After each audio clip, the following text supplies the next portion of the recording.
Hello friends. ये lecture specially design किया है जो नॉन कॉमर्स बैकग्राउंड से जो स्टूडेंट्स हैं और इकोनॉमी को समझना चाहते हैं और कंपटीशन एग्जामिनेशंस के लिए जो इकोनॉमी का पार्ट रहता है उसमें एक इन्फ्लेशन बहुत ही इम्पोर्टेंट टॉपिक है। और एसएससी सीजीएल आईबीपीएस पीओ और अदर स्टेट के एग्जाम्स में यूपीएससी ईपीएफओ के पेपर में भी इन्फ्लेशन पे क्वेश्चन पूछा गया था।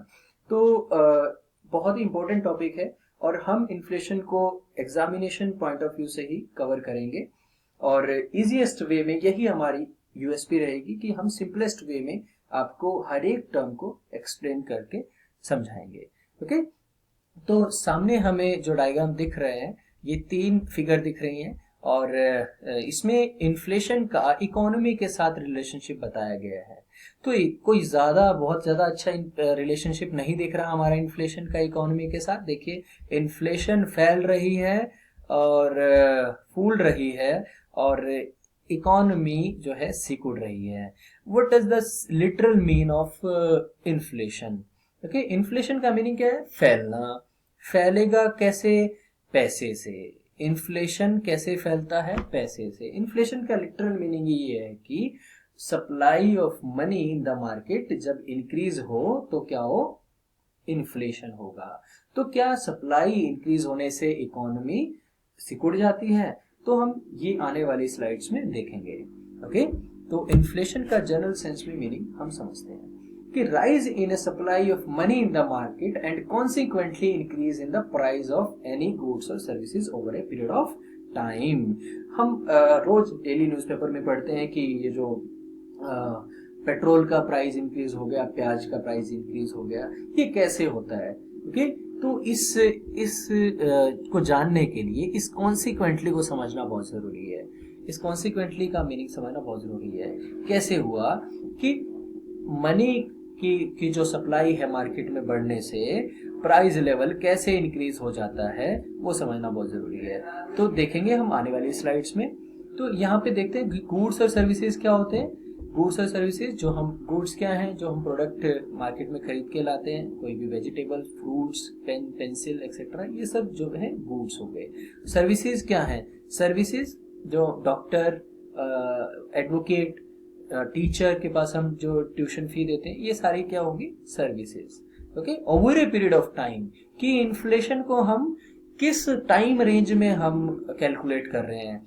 एक दिन की इन्फ्लेशन को कैलकुलेट करते हैं, एक साल की इन्फ्लेशन को, एक हफ्ते की इन्फ्लेशन को। तो डिफरेंट डिफरेंट कमोडिटीज पे ये डिपेंड करता है कि हम किस रेंज में उसको कैलकुलेट करते हैं और कैलकुलेट करने के मेथड्स क्या क्या हैं। ओके, तो अभी हम बिल्कुल जनरल सेंस में हम समझते हैं कि मार्च 2016 में किसी पेन का रेट 10 रुपए था। नीचे एग्जांपल जो दिया हुआ है कि मार्च 2016 में 10 रुपए था किसी पेन का रेट, मार्च 2017 में उस पेन का रेट 15 रुपए हो गया, जैसा कि होता ही है। ओके, तो ये क्या हुआ? ये हुआ price rise. Okay, price rise हुआ। और कितना प्राइस राइज हुआ? 50%। 50% कैसे कैलकुलेट किया? मार्च 2016 में क्या था? 10 और 17 में 15 रुपए हो गया। तो बेस ईयर अगर हम 2016 को माने और 10 रुपए को माने तो 50% इंक्रीज हुआ ना, दैट इज इन्फ्लेशन। ओके, तो देखते हैं उस कॉन्सिक्वेंटली का मीनिंग क्या हुआ कि इन्फ्लेशन बढ़ती क्यों है। जब मार्केट में पैसा आया उससे प्राइस लेवल का कैसे जो है उनका रिलेशनशिप बन रहा है, प्राइस लेवल कैसे हाई हो गया मनी आने से मार्केट में। ठीक है, तो हम देखेंगे डिमांड पुल इन्फ्लेशन और कॉस्ट पुश इन्फ्लेशन, ये दोनों कॉजेज हैं इन्फ्लेशन के। ओके, तो डिमांड पुल इन्फ्लेशन देखेंगे हम। ओके, डिमांड पुल इन्फ्लेशन, देखिए नाम से ही पता लग रहा है कि डिमांड से जो इन्फ्लेशन हुई।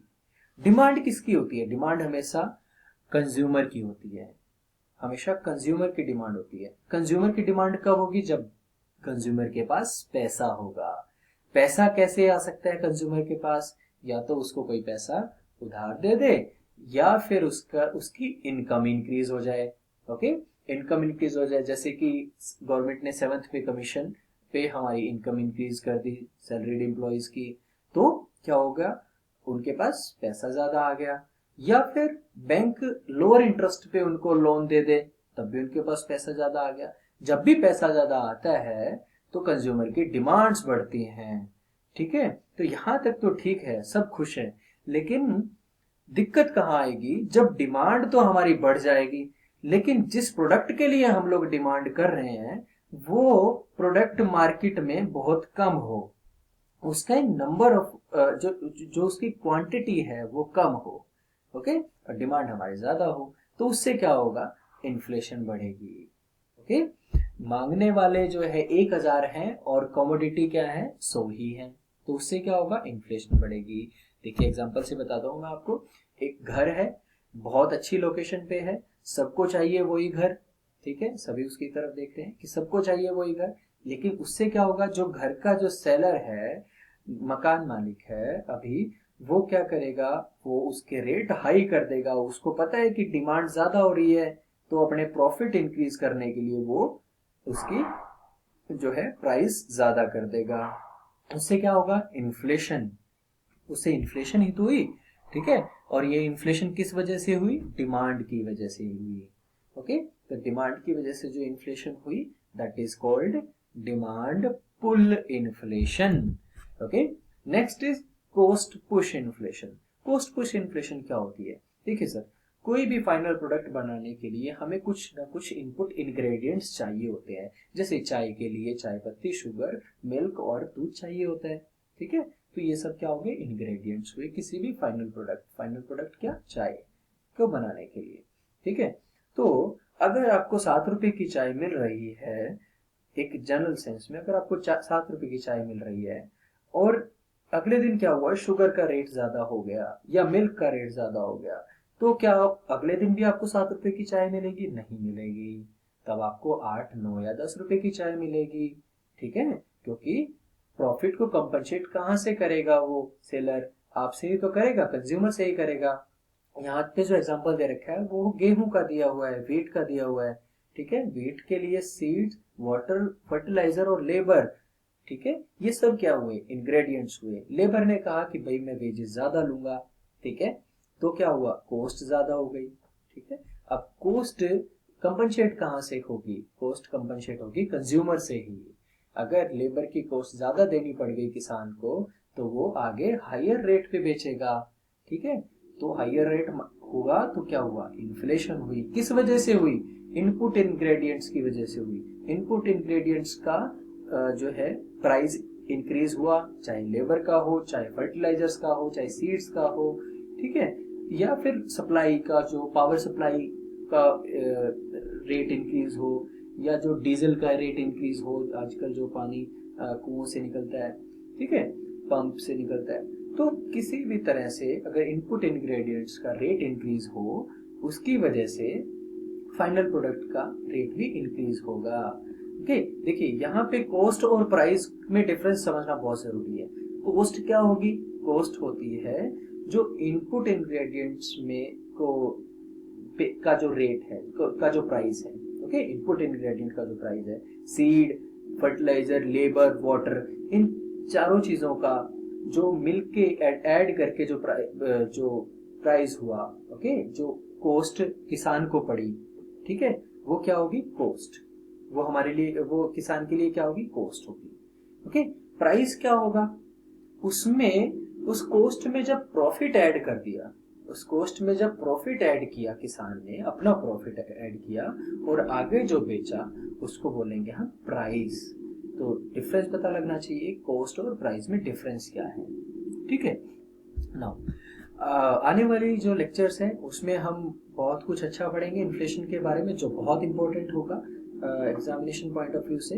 और कुछ टर्म्स हैं, स्टैगफ्लेशन, हाइपरफ्लेशन और क्रीप इन्फ्लेशन, और ये डिफ्लेशन और इन्फ्लेशन, इनमें डिफरेंस पढ़ेंगे। बहुत कंफ्यूजिंग टर्म्स हैं, तो इनमें जो है आपको क्लैरिटी रहेगी।